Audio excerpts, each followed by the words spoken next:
We're going to start with the East. I don't know why that's a ticker. It shouldn't be, but we're starting with the Eastern Conference. I got something prepared, actually. Uh, Ray says we all know what's going to happen, Toronto. Hey, man, I agree. I mean, if O'Reilly was still there, I think it might be different because he has that experience and whatnot. But yeah, if that injury is going to keep him out a very long time, it might be more of the same. But I got this screen share here. Hopefully, it still works. I'm on this.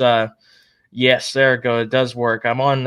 Obviously, I'm not on my normal PC because it's, as Garth knows, good old Asus with the quality control of a dead rabbit. It's not exactly in a great state right now, so I'm on this little school PC. So if there's any lag or whatnot, that's why. But regardless, we're gonna kind of go through the divisions, Garth. But mainly we're gonna focus on the wild card. We'll start with the Metropolitan here, and it's kind of been this top three in the same order. It seems like for the last 5 months at this point. I mean, the Devils got off that great start.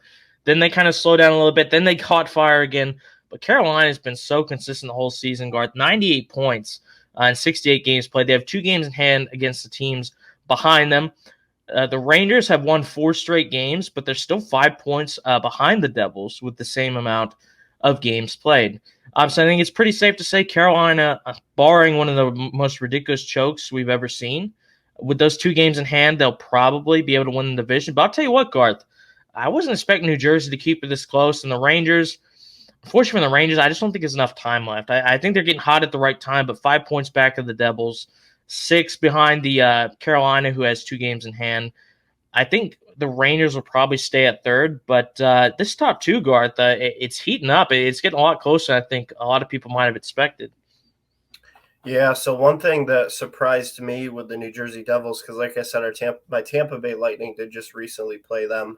They had a back-to-back on the road against them and then a couple of days off and then played them just the other night at home, and we were able to win 2 out of the 3. But, even given the fact that they just lost 2 out of 3 to Tampa, they are firmly in playoff contention, still in the race for the number 1 seed there with the Hurricanes, who have been absolutely unreal this season. I think there's a lot of really, really good teams that we talk about on a weekly basis here on Pucking Around in the East that probably don't get the credit or the spotlight that they're due this season, just because Boston has been on a absolute historical tear this year, already clinched playoffs. They're 100% going to be in it.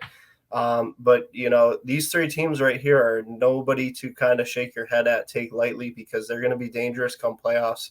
I really like the chances of Carolina and Rangers in particular out of the 3, just because they do have that playoff experience. Obviously, Carolina feels like, even though they haven't gone as far as they would have liked, feels like they've been a contender the past 3, 4, even 5 Eastern Conference season. So this is a really, really experienced group that's looking to kind of finally get over the hump, if you will, and make a Stanley Cup, since they won it way back when Brindamore was still a player for them. But yeah, all 3 of these teams, know, regardless of what order they end up finishing in, are really, really stout, tough teams. And if it weren't for the fact that the Boston Bruins were on such a historical tear, very well could be challenging for that number 1 overall seed and not just number 1 in the Metropolitan. Yeah, I mean, I agree. I mean, obviously, no one really expected what the Bruins have done this season. Omar's been terrific. Their offense has been clicking as we expected, and their defense has been great as well. We'll get to the Atlantic in a little bit, but a couple more comments coming in. Ray says, obviously, I'd rather win the division, but I'm not afraid of the Rangers. Well, I'll say this about the Rangers, Garth. They've had a great season. They're on a good run. However, Igor hasn't, I wouldn't say he's taken a step back, but he's not been superhuman this season. You look at his numbers from last year, it's like 935 save percentage, whatnot. He just absolutely stood on his head, won the Rangers so many games this season where they should have lost. And this season, he's kind of regressed back to the mean. Not that he's not playing well, but, he's just kind of playing above average. I think last I checked, his save percentage was something like 912. And, when I was looking over our team, the stats to do the team of the week this week, I was like, man, the Rangers are giving up 35 shots a game over the past week. Like, their defense needs to get it together. Now, obviously, they keep the puck out of the net. It's kind of weird how the Rangers have been playing. Their offense has been exploding, which helps as well. But yeah, I mean, if they keep going in the playoffs, giving up that many shots, and Igor can't stand on his head every game, it could be a cause for concern for them, especially since the Devils got Timo Meier now. that takes their offense to a whole nother level. Obviously, we all know what Jack Hughes can do. Their defense has been really good. The only thing I'd say about the Devils that I'm concerned about heavily, and Brian mentioned this on the show 2 weeks ago, Vanacek in net. I do like Vanacek, but he's an inexperienced guy. He hasn't been a starter for very long. He's had a pretty solid season, but like if you're comparing to a guy like Igor, or when you look at Carolina, yeah, they don't have that superstar goalie, but they have a great defense, and their goalies still produce at a decent level. Like Kochechkov has been great when he's gotten the playing time. Obviously, he hasn't played a lot because Anderson and Ronta are there as well. But it's going to be interesting. Shootout wins don't count. Moving on to your division, Garth, the Atlantic Division. Now, this division is just absolutely nuts. We briefly touched on Boston, but they have 111 points, 69 games played. They're going for your guys' regular season points total. Obviously, they're going to win the President's Trophy by a mile. Toronto with 93 points, 69 games played. And then you guys, the Tampa Bay Lightning, 90 points and 71 games played. 90 points. So 3 points behind the Leafs with 2 games extra compared to the Maple Leafs. And Garth, it's looking like it's going to be another first-round matchup against the Maple Leafs. How would you feel about that? Even though I know it's coming, there's no way, whether we end up 2, they end up 3, whatever, vice versa. I know it's coming. This series is gonna happen. I'm not gonna come on here and be like rah rah. Tampa Bay Lightning, we're gonna beat them, no doubt in my mind. I'm really worried, if I'm being honest, Noah, because this Toronto Maple Leafs team is phenomenal. Obviously, it went all 7 games last year. Anything's still possible at this point. It just takes them kind of losing a couple games and us getting hot. But as it looks to me, probably how you see it right here is how it's going to finish. Toronto's going to edge us out for the 2 seed. So we're not going to have home ice. So that's a huge plus because, and the reason why I'll say this is my Tampa Bay Lightning have been one of the best teams at home this season. When you look at our road record, it's really, really not confidence boosting. I'll say that. So, can we win the series? Absolutely. Like, I'm still, confident in my team. Like, hey, this is a winnable series. But I'm also not going to say I'm not worried. There's no way this team can beat us. Toronto is never going to make it out of the first round. This now because I've said it with a lot of sports, not just hockey. All streaks are meant to come to an end at some point or another. It's not like Toronto is just never, ever going to get out of the first round. It's going to happen eventually, guys. Yes. I hope it doesn't happen this year against us. This is going to be a really, really good series, though. I think it definitely goes 6 or 7 games. If you're not a fan of either one of these teams, it's still a good series as just like a neutral hockey fan to sit down and watch, because I think it's going to be fireworks. Every time these two teams have played in recent history, it's usually a good game that comes right down to the wire. It's not usually a blowout in either direction. Our good buddy Mikey Bradley coming in saying, "We suck again." Yes, you do. 2-6-2 in the last 10. I did give him some words of encouragement just recently, earlier this week. They are just barely out of lottery range. So now it's time to start getting excited for the Connor Bedard sweepstakes if you're a Buffalo Sabres fan. Hey, man, just lose 15 games in a row. Get your odds as high as possible. It is unfortunate, but a very young team like that in the Eastern Conference has been brutal this year, to say the least. I'm not surprised the Sabres have fallen off. I hope they could sneak in. But, look, obviously we know the future is very bright for them. We're going to get into a signing they actually made, entry-level contract they signed a couple days back, a little later in the show. But Ray makes a good point here, and I agree. The difference, and it's not even close, is goaltending. Samsonov has been pretty solid this year. Murray's been capable, and he's had to come in. But Vasilevsky, man, I mean, we all know what he's done in the playoffs. And the thing with Toronto, their defense has been much better this year. They're third in goals against on the year with 187 goals against. We all know what their offense can do, but, it's the same thing, Garth. And we got to get tired of beating the dead horse. But you got to keep bringing it up. We all know they have the talent.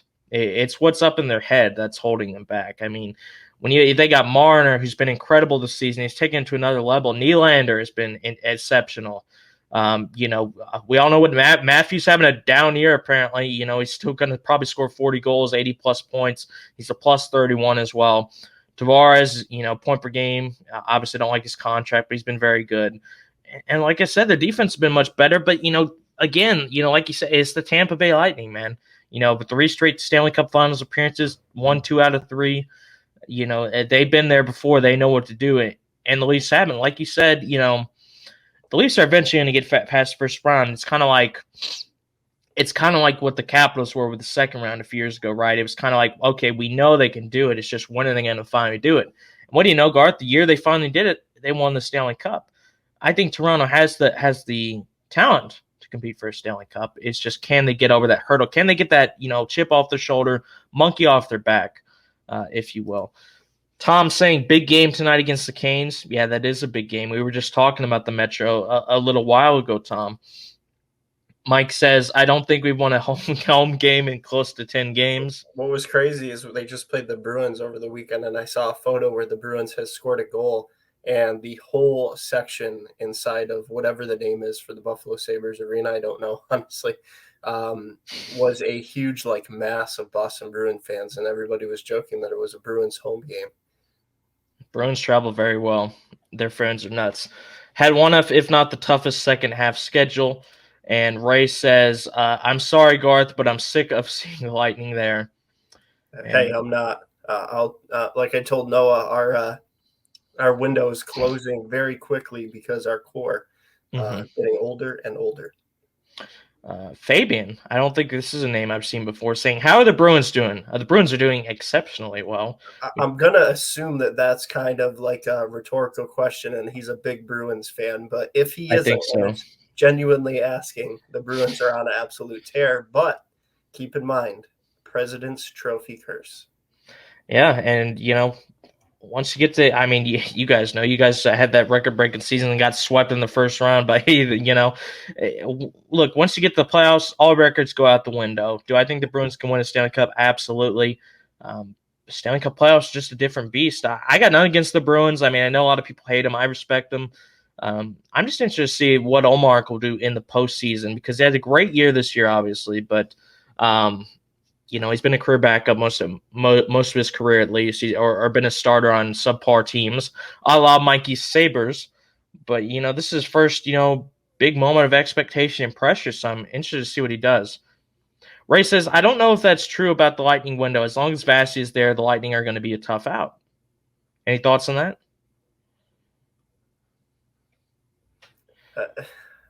I'll rephrase it. Our window to be able to win Stanley Cups is closing.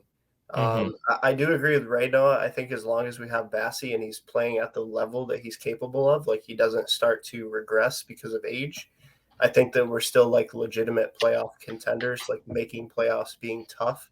But as far as actually winning Stanley Cups, obviously guys like Stamkos, Kucherov, Hedman are all getting up there in age. And we've lost a lot of guys who were key pieces along the way. Andre Palat there with his New Jersey Devils.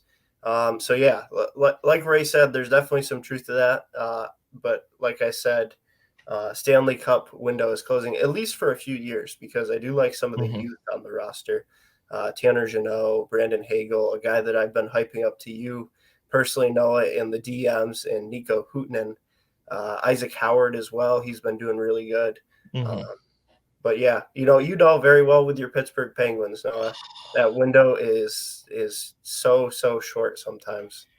And this is the point, we made to Brian on that last show, right? I think a lot of fans overestimate how long these windows are. They think, you have a young core and whatnot. You got 5+ years easy, to compete for a cup.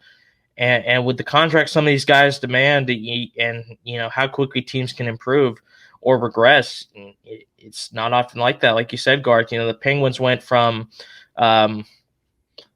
being back-to-back Stanley Cup champions to getting swept in the first round in a span of 2 years. It can just flip just like that. So Chicago as well, 3-6. Yeah. And now look at what they've done since.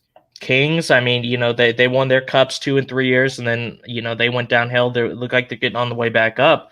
But with the Vasi point, obviously it doesn't hurt having an elite goaltender, right? But I think the thing with a guy like Vasi is having an elite goalie like that helps more if you can get in the playoffs, and then they can carry you farther than you might be able to go.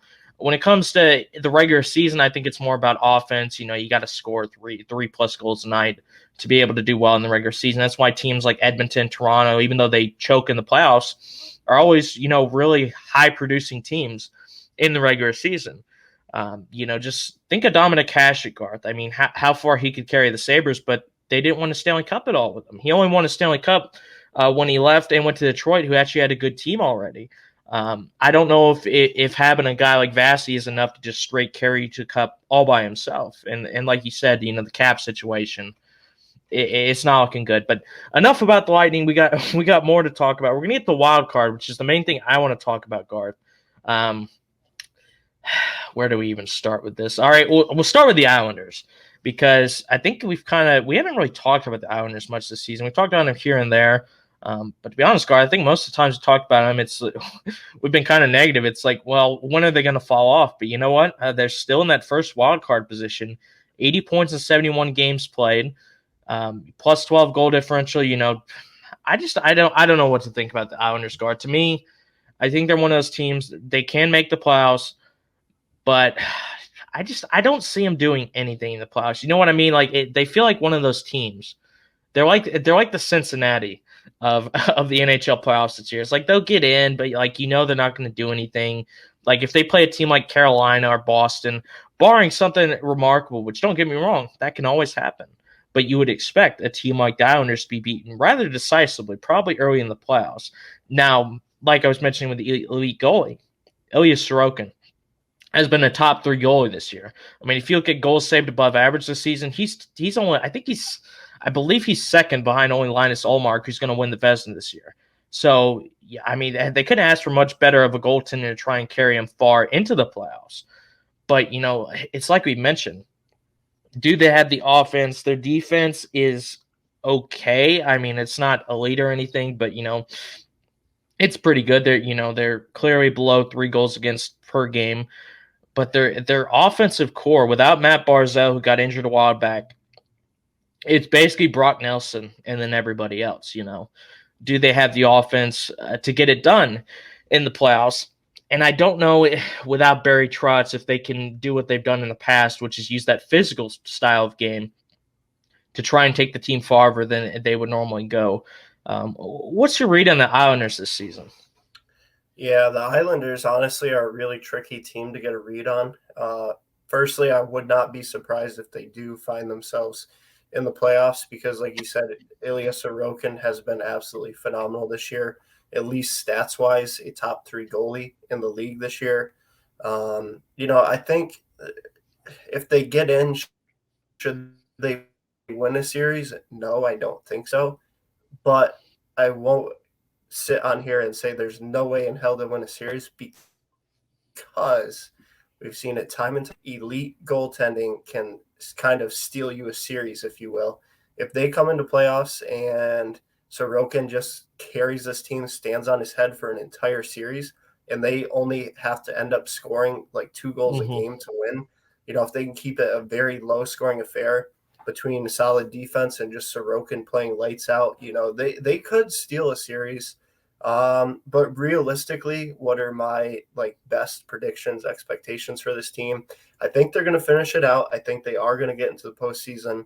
And I think maybe they steal a game or 2 in the first round, but I think that ultimately they do probably lose their opening series to whomever should they play because, as you mentioned, no Barzal, he'll be out to injury. They don't have a lot of elite offensive firepower. Obviously, they've got guys like Brock Nelson and Horvat who can kind of chip in and help here and there, but they're not carry the load type of players. So we'll see. Kind of very 50-50 mix on what this team's going to do. Well, here's the thing, Garth. Like I said, that goals saved above average stat. That shows that it's not necessarily the fact that Islanders defense is just so great to lock down. It's the fact Sorokin is often standing on their head.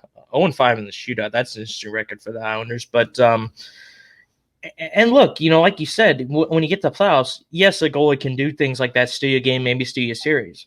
But it's not often something you can do consistently and expect to get away with it. You need to have some level of pretty decent defense to get far in the playoffs. And I don't know how much of it is just Sorokin just absolutely being an incredible goaltender, and if it can be sustained in the playoffs. Ray says any combination that excludes the Islanders, tell your Pins to pick it up. Hey man, we're going to get these bums in a second, but first we're going to talk about the Florida Panthers. After a really terrible start this season, Garth, where we were pretty much everyone was saying what a disappointment Florida is. 7-2-1 in their last 10. They've won 3 straight games. They are now in a playoff position, which they haven't been for basically the entire season. 1 point ahead of the Pens with the same amount of games played. The thing I'm most impressed with, Garth, Florida can still score. They set that salary cap scoring record with well over 4 goals per game last year, and this year they're right at the top. They have the most goals, I believe. Let me just confirm this real quick. They have the third most goals in the entire Eastern Conference, which, considering some of the teams that are in the Eastern Conference, very impressive. Well over 3 goals per game. Matthew Tkachuk has been absolutely incredible. Barkov just broke the franchise record for points scored from Huberdeau with 614 last night. So congratulations to him. But, I think the thing with Florida, I hate to bring this up because I really do like this player, but it always seems like we dump on him. Sergei Bobrovsky. What's he going to do in the playoffs, right? Because, we all know what he can do in the regular season. He's very respectable, regular season goaltender. Unfortunately, once he gets to the playoffs, he has some of the worst meltdowns I've ever seen. So, it's fine and dandy to be scoring in the regular season, but once you get to the playoffs, you need to have that good defense, that good goaltending. I just don't know what my read is on Florida, Guard. They've been so bad most of the season, but, we've seen in the past, like the 2012 Kings, a team gets hot at the right time going to the playoffs, and, they can go on a deep run. So what's your read on the Panthers? Yeah, like you said, very slow start to the season, but they have really been kind of getting things going back on track these last few weeks of the season. 7-2-1 in their last 10. They're on a 3-game winning streak. As you said, the offense has not been a problem at all. 247 goals for, which is only a little bit behind the Bruins and only one behind both the Lightning and the Sabres. The big question mark is the defense and the goaltending. And the thing is, it's kind of surprising to me because with Bob, he's been a fantastic regular season goalie. It's always been the postseason that's been kind of his issue. So who knows? Maybe finally this year we see something different where he doesn't have a good regular season, but come playoffs, he kind of, does the opposite and actually plays well. Either way, I don't see them going super far in the playoffs this year, but I will say they're a team that you can't take lightly because that offense is so good. And they've got honestly a lot of really good players who have performed well in the playoffs. A guy who used to play for my Tampa Bay Lightning, Carter Verhaeghe, went absolutely nuts last year in their opening round series against the Washington Capitals. So it's a capable team, Noah. I think if they're going to want to have postseason success, then they're going to have to step it up, on the defensive side of things, and especially in net, whether it's actually it's going to have to be Bob, because I did see that Spencer Knight is dealing with some kind of injury. They kind of were very gray on that one, but it's going to be the Bob show come playoffs, and we'll see what they can do. Like I said, can't take them lightly, that's for sure. Speaking of a team that needs to step it up and that you can take very lightly, the Pittsburgh Penguins have now lost 4 games in a row, including a humiliating 6-4 loss against the Montreal Canadiens, where they had a 4-2 lead in the game. They lost 4-2 to the Rangers. They then followed that terrible performance up by losing 6-0 against the Rangers. And last night they lost, I believe I don't know if it was in overtime, I can't remember. I think it might have been regulation, actually. 2-1 to the Senators. They have now lost 4 in a row, Garth, 34-26-10 record. Their goal differential is -4. They can't even get a positive goal differential this season, Garth. This team is the most fucking mid-Pittsburgh Penguins team I've ever seen in my life. I genuinely hope, Garth, and people might say I'm a fake fan or whatever. I don't care. I genuinely hope they miss the playoffs and lose 10 in a row, because at least they could maybe have a 1% shot at getting Connor Bedard.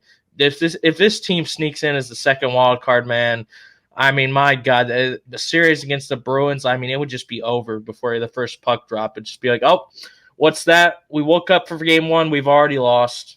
How embarrassing. I mean, I just don't know what to, like, Garth. It's just It's a broken right. Like, there's nothing else I can say at this point, right? Like, I've said it all before, and I've said this for 3 years now, and it's the same thing over and over again. I hate being right about my team sucking. I mean, I've been like that for the Falcons for friggin' 10 years now, but I just don't see anything with this team. I mean, their defense sucks.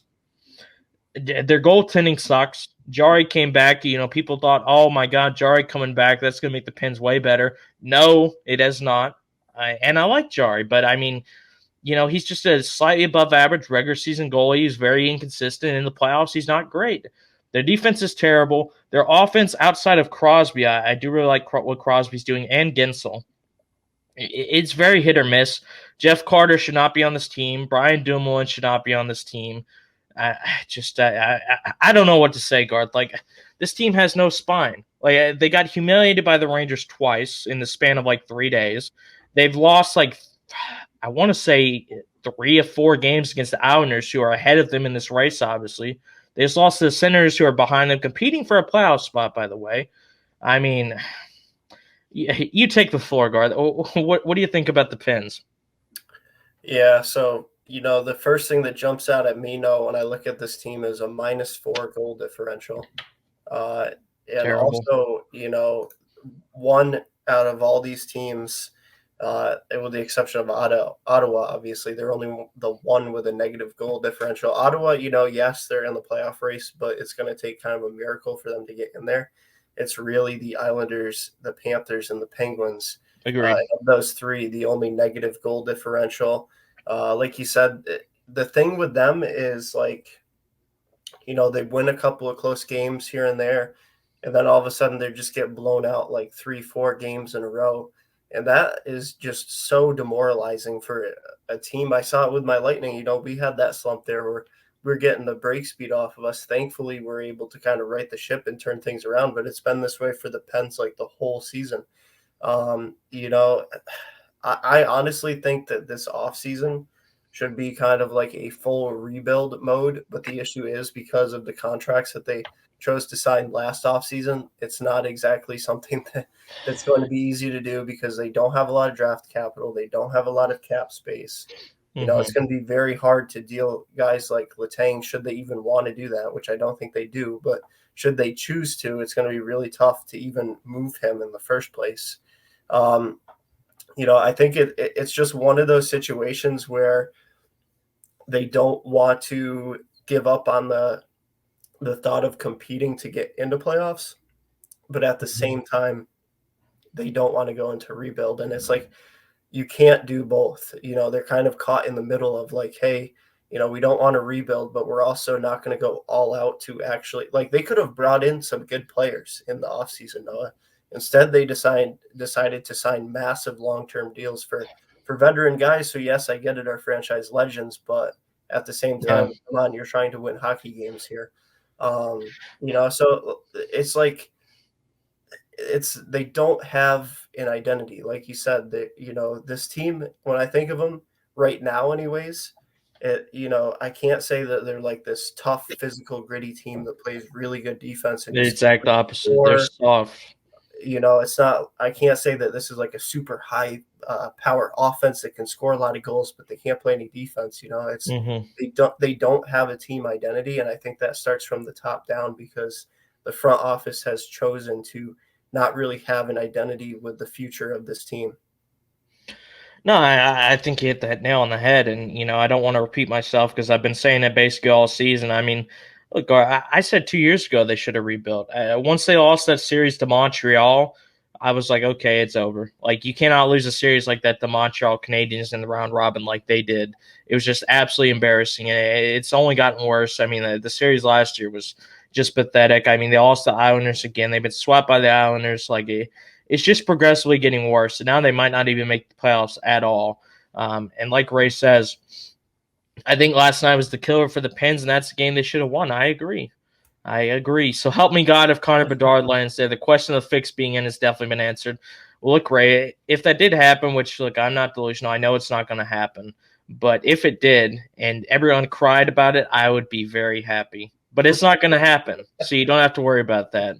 The Pens are just mediocre, like Garth said. They're in between being terrible and being great. and they're just kind of, meh. That's just how I feel about them, pretty much.